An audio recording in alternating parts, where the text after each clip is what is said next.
is the one and only Alex Song, founder and CEO of Proxima. Just a little bit of lore here on Alex. Okay.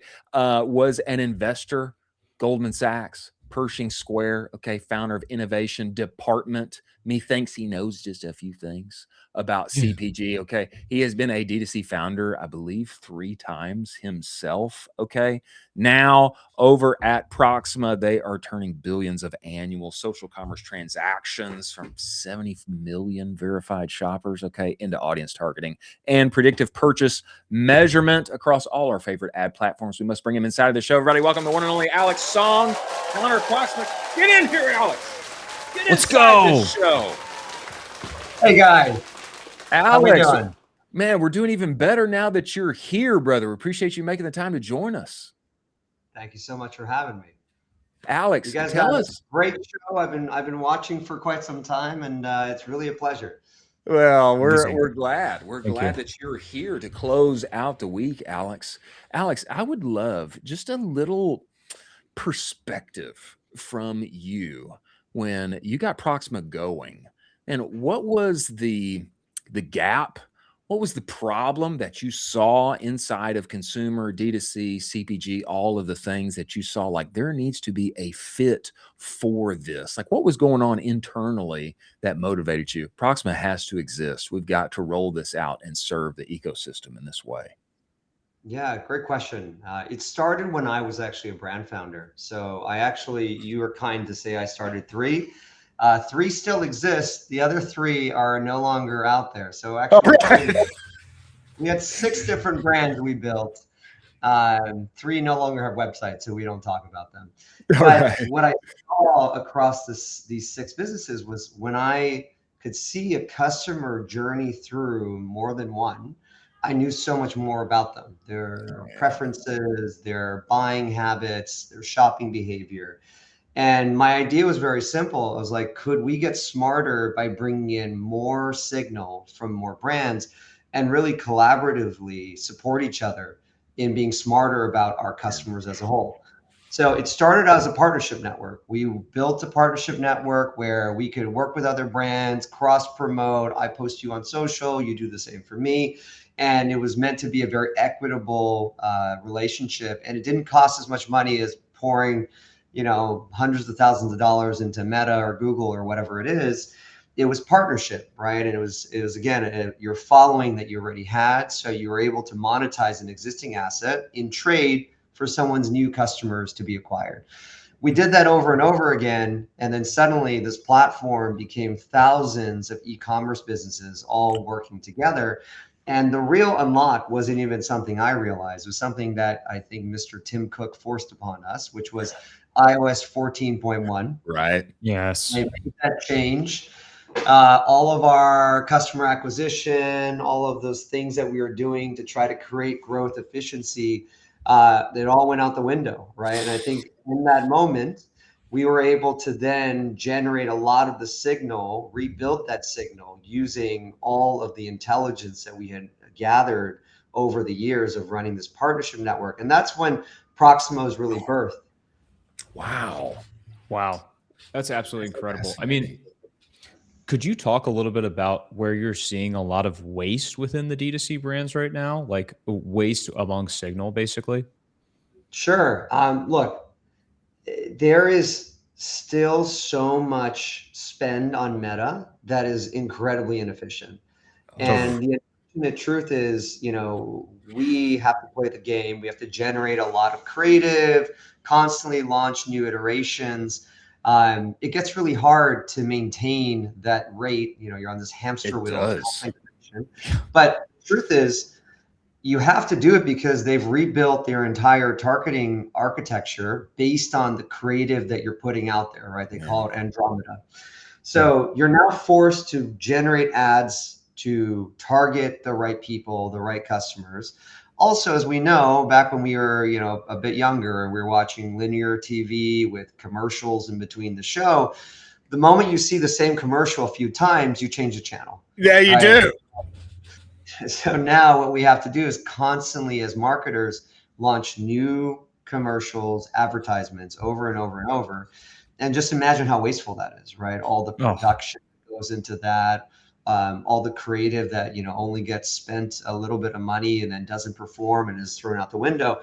I think that's an unfortunate part of the waste. And that's also happening on TikTok in a different way, right? It's more creator generated versus some of the more finished production things that we see on Meta.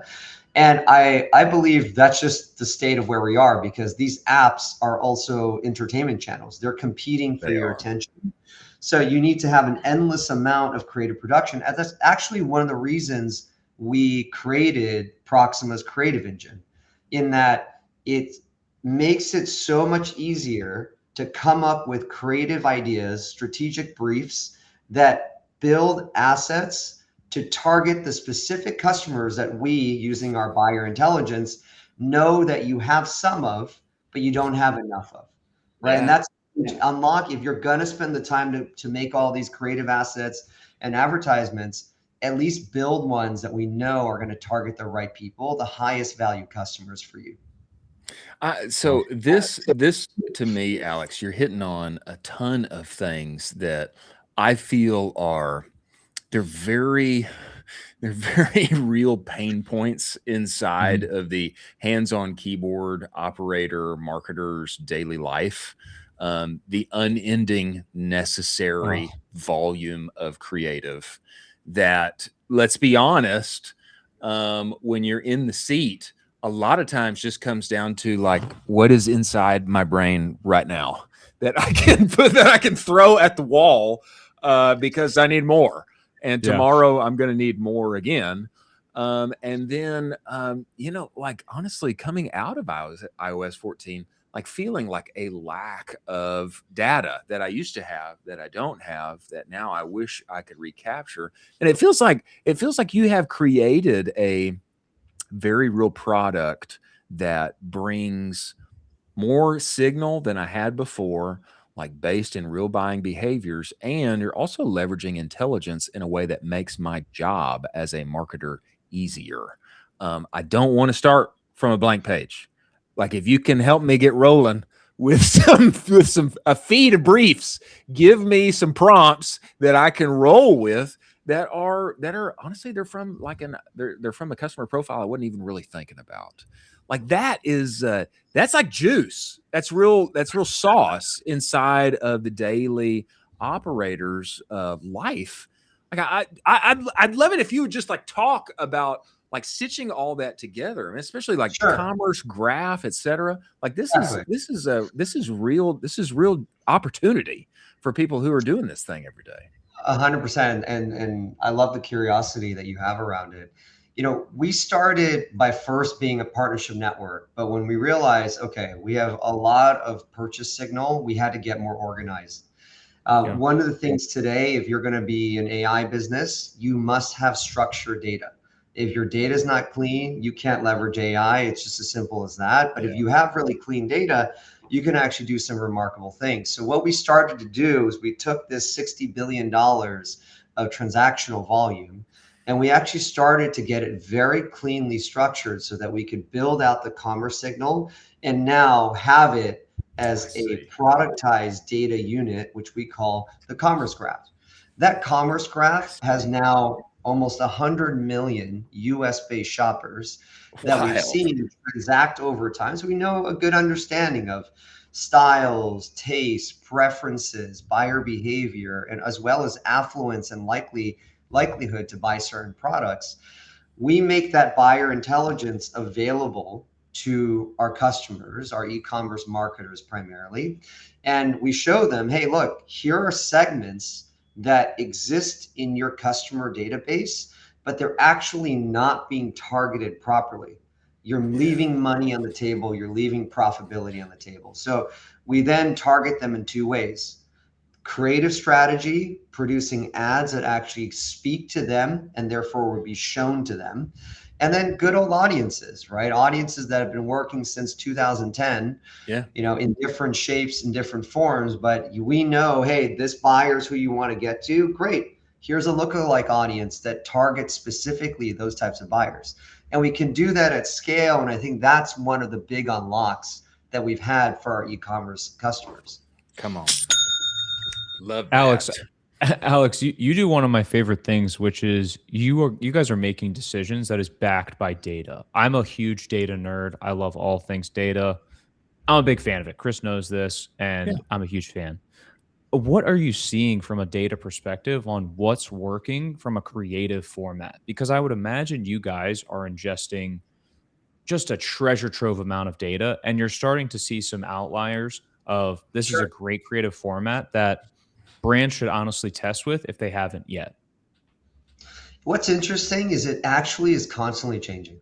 And the Wow. reason why it's constantly changing is because people get bored and they see the same They do. structure. Like, Totally. it's unfortunate, right? Like where we got here, let's rewind for a moment before AI took over a lot of the creative generation process. People would basically spy on each other's ads in the Facebook ad library or on Foreplay. Yeah. And then they'd be like, oh, look, so-and-so brand that I admire just launched this thing, and I'm going to do my own riff on it, right? That literally is like how people would like try to target each other, or at least try to create new ads. To the point where I know, I won't say all the names, but a lot of our brand founders and operators, they started leaving really shitty ads on for like maybe $50. Whoa, that's amazing. Stop. Is that? I mean, this is real, Alex. It's 100% true. Wow. And just so that the competition would be like kind of wasting their time on these ads. And the thing is, in these ad libraries in Foreplay, you only have longevity. You don't know the details around like how it's actually performing, right? So what's unique about us is like, because we're connected to actual ad accounts, we never show anyone at someone else's ad account. We like literally very clear wall of privacy and ensuring that that trust is never broken. Yeah. But we can then see, okay, here are trends of what's actually working this week, this month. And it's always evolving, right? Because what's happening with content creators, as well as them leveraging AI models, their rate of production is so amplified that it's like you're constantly seeing these new concepts, right? And, at the very, very foundational basis, it's all the same idea of here's a problem, here's a hook of how you can solve it. Trust us, we can do it better. Like every ad in the world is some version of that, right? Yeah. Right. What I actually think on the data side, I mean, I love data just like you do. But one of the things I realize is with the power of AI and the ability to spin up an endless amount of dashboards, we are now being data overwhelmed. And it's actually making it harder for us to make the right decisions with the right data because our access to data is just so immense. One of our brands, Finn, it's a pet brand, pet wellness for your dog. Our leader there named Randall literally was just telling me how he's inundated with all these dashboards. He has like this incredible AI whiz that he's now hired on, but he just gets dashboard after dashboard. And he's just like looking around, starting to feel like this is all too much. It's too much data. So how do we get to the baseline of that? You got to stay really focused, really disciplined, get your core metrics. And ultimately, I think that leads to better creative production. If you follow the core North Star metrics that drive your business value and performance, and don't get too sidetracked on all the rest of the data that's more easily accessible than ever. Alex, just in passing there, it just slipped right in there. Bro, Finn is yours, Alex? Finn. I'm very fortunate to be a co-founder there. That is incredible, bro. This is incredible. Okay. Something to note here. And actually this came up earlier in the show, Alex. Yeah. When somebody begins to opine on what is happening in D2C, e-commerce, blah, blah, blah. Actually, it was about the story that came out from Bloomberg today about Meta perhaps creating a Shopify competitor, blah, blah, blah. Anyway, when somebody begins to opine, if you're in it, like if you're in our industry, you can tell very quickly, like if people, if they're in it also, or if they are not. Alex, bro, the more you talk, the more it becomes very clear that you've been living and breathing consumer D2C like for years and years. Like Alex, like brother, more people need to be listening to you. I say this to say, because like, man, this is our first time to interact, and like, just like passing by here, bro. You're a co-founder over at Finn, like Alex, and now you've got Proxima that has been rolling here for 4+ years.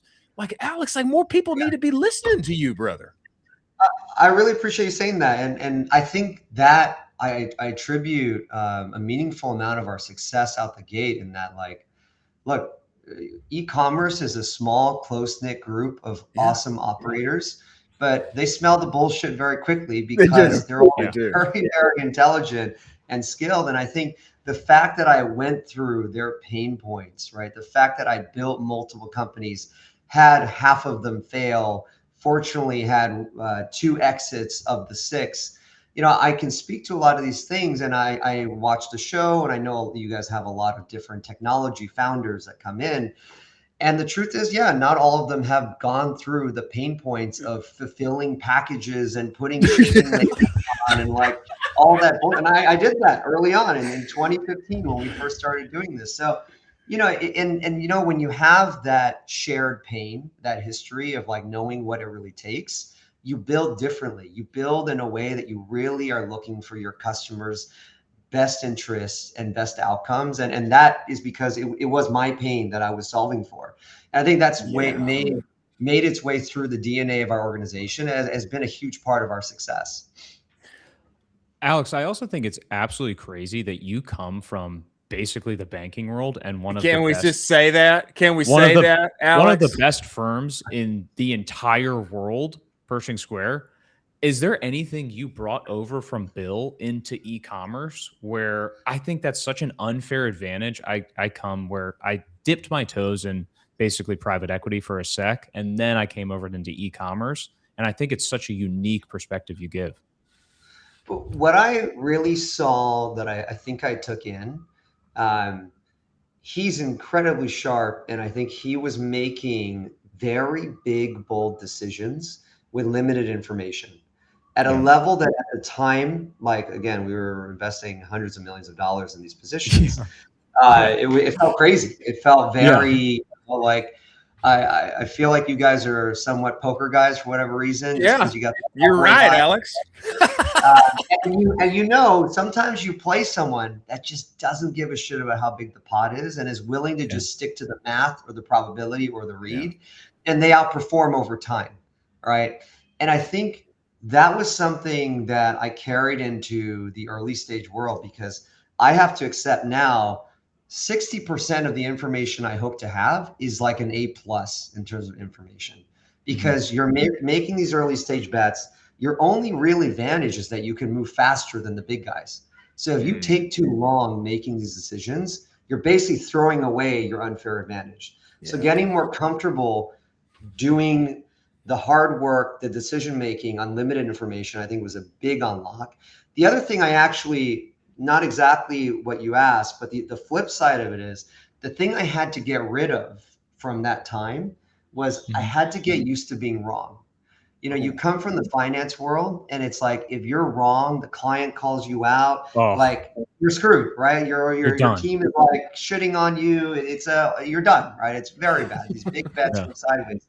But because of the speed at which we're compounding our decisions at early stage, you have to be willing to be wrong, and it's okay. As long as you can move quickly and those decisions are not irreversible decisions, you will find success by compounding that over time. And that's, again, speed and agility, your best advantage as an early stage company. So it's those two things.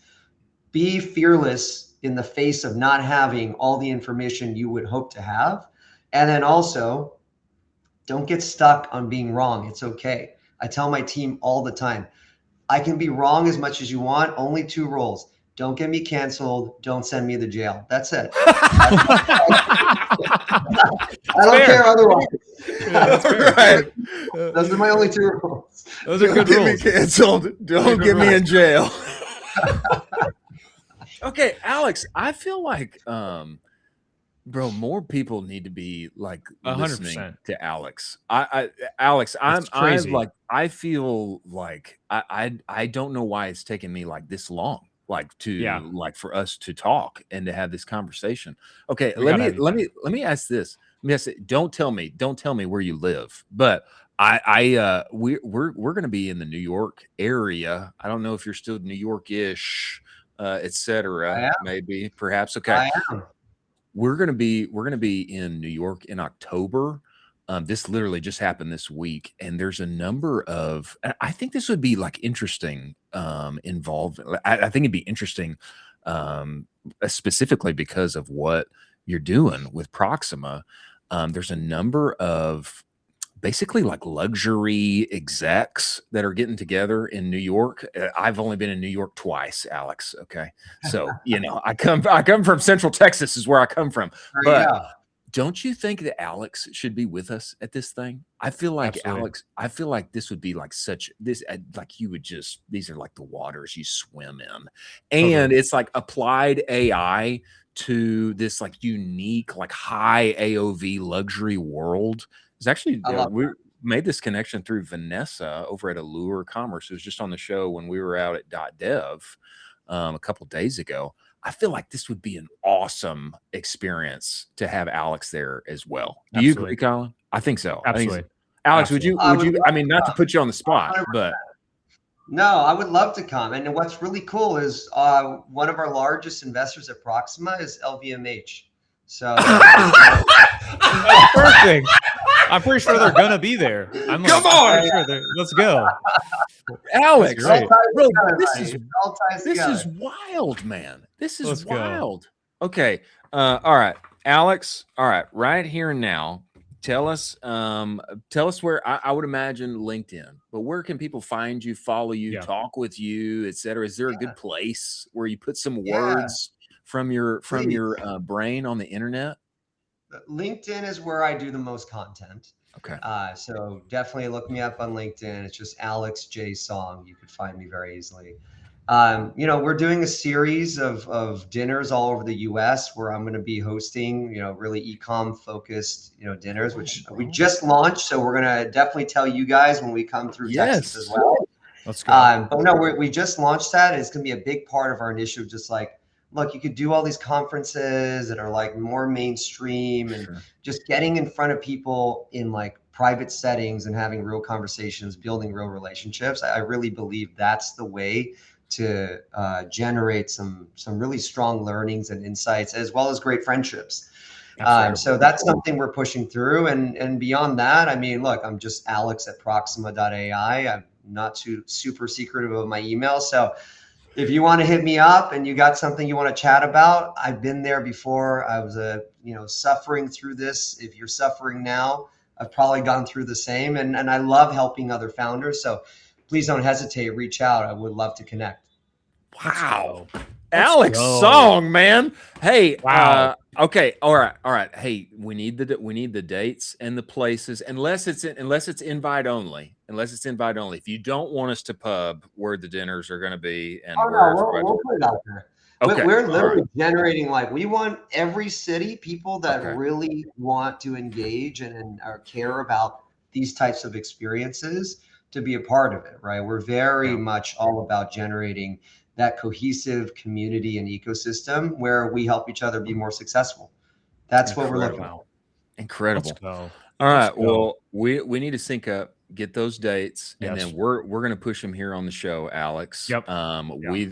If we can work it out, we definitely, if your calendar is open, we want to get together in New York City in October and get you to that event. Crazy. We're hanging out regardless, and I would love to. If you can, if it works out and you can get me in there, we can get you in. I think LVMH has already got your invite in the mail, I believe, Alex. and then I'll say this too. We're gonna be out in Southern California for a week coming up here in September. I don't know if you guys are in and around there. There's gonna be 700. There's going to be 700 people at the Commerce Roundtable thing in San Diego that Jimmy Kim is putting on. It'd be an incredible time to do something out there as well. Great. Absolutely. That could be a fun thing as well. Yeah. Wow. Alex Song. Yeah. Alex Song. Knower of ball. Knower of ball. Knower of ball. In D2C consumer lore. Let's go. And also like crazy capital bill, like all of the things. And now I'm doing this with Proxima. Alex, and we appreciate you making the time to join the show. Appreciate you being a sponsor and enabler of this show. And man, we look forward to connecting and having you back, brother. Man, I appreciate you guys having me. I really enjoyed it, and I love what you guys are doing. And I can't